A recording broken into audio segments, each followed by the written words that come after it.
Here we are with the Lamborghini. It is from Lamborghini collection number 3 by a brand called Kyosho. 490 yen, around $5 in today's money. And it was from 2010.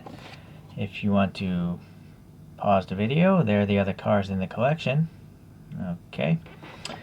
Inside this box, there was this card, and I can't make much of it out other than the fact that this thing was developed in 2004, this car.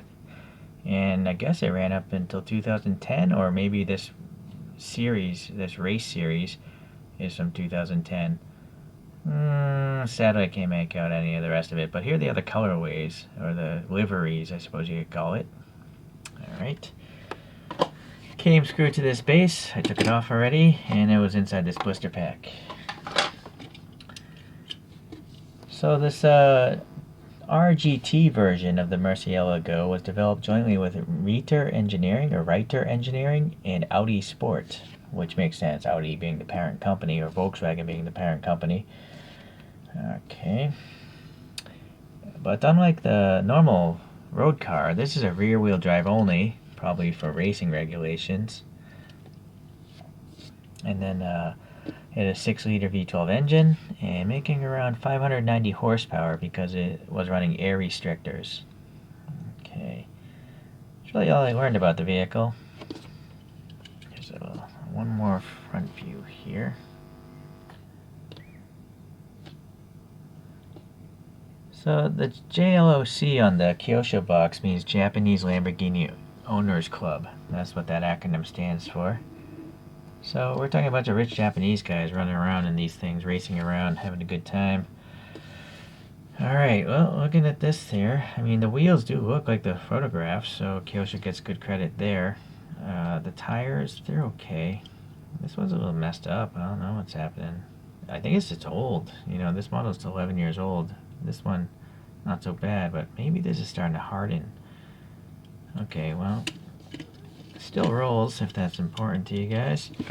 And then I love that Kyosho, most of the time, like 99% of the time, they use tampo printing. Only a few of their F1 cars I've seen decals on. Okay, so these are nice. I mean, all this printing looks pretty good. And then we got the separate plastic mirrors, no reflectivity though. And then there's some black paint for the window trim, and then some black paint in this little vent area. But that's just blanked off, flat casting. Oddly, there's no black paint here. Strange that they would add it there. I guess it's more visible up there, but would have been nice to have there. And, obviously it would have been nice to have there as well. Okay.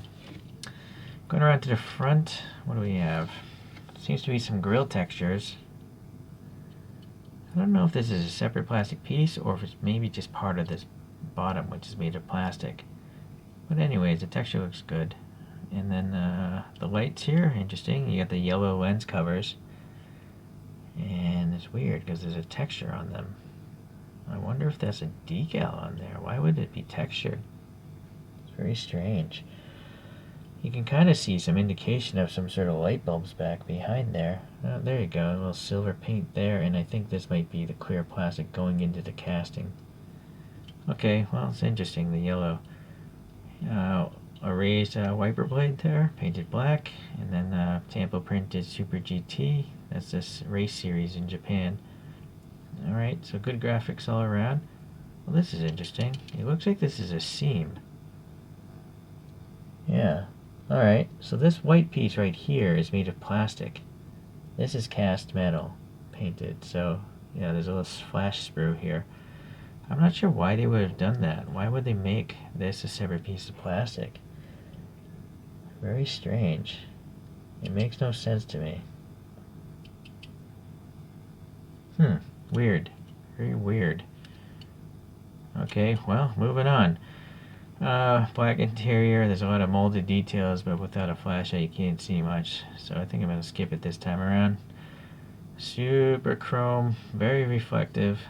I don't know how they do this, if this is some sort of, oh, this must be plastic, chromed plastic as part of this. Is it a separate piece though? I think this roof is a separate piece too, because you can see, I think, what looks like molding flash there. Okay. Okay, wrap it around. Well, let's go to this side, make sure there's no problems here. No, again, it would have been nice to have black there as well. Some fuel filler ports, I imagine. And then, alright. This is plastic, this rear cover. You can just tell by the noise of it. Okay, and then a plastic rear wing looks good. Tampo printed as well. Pretty thin plastic for the wing. And then we have some texture in here. I don't know if that's the casting or not, to be honest with you. And then I think these are smoked gray plastic rear taillights.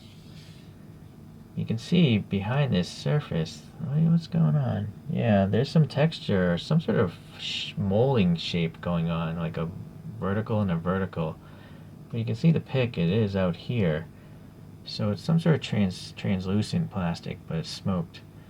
Exhaust pipes are alright, you know, some dimensionality and depth to them.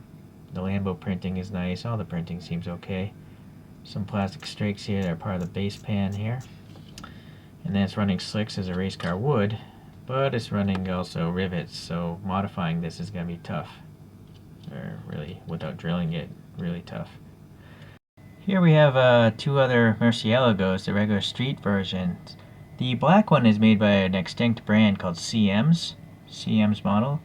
And then this green one is also by Kyosho. They both have good and bad to them. You know, the shape is a little bit different. Some details are a little different. So I have a video, you can search my history for Murcielago, and they're compared, I believe. Alright, I just thought I'd show those for the fun of it. This model turned out to be pretty nice after all. Considering its age, the paint quality, there's no major issues. You know, there's some black paint missing, but when you consider the original price of around $5, can you think of any modern die-cast car for $5 that is as detailed as this? I can't think of any, so that's why I really like Kyosho blister packs. You get so much detail. I mean, this thing has separate mirrors, the separate thin plastic rear wing, and then the entire thing is covered with tampo prints. So, and the wheels look nice as well. So I'm really happy to have it. I'm not sure if I'll ever get any more Murcielagos. I just don't know if there are any other castings. But every now and then I find a new collection of Kyoshos as well, so who knows, maybe it'll happen. But until then, I guess we'll just have to try to get some other types of Lamborghinis to review. Alright guys, well, thanks for watching again. See you around.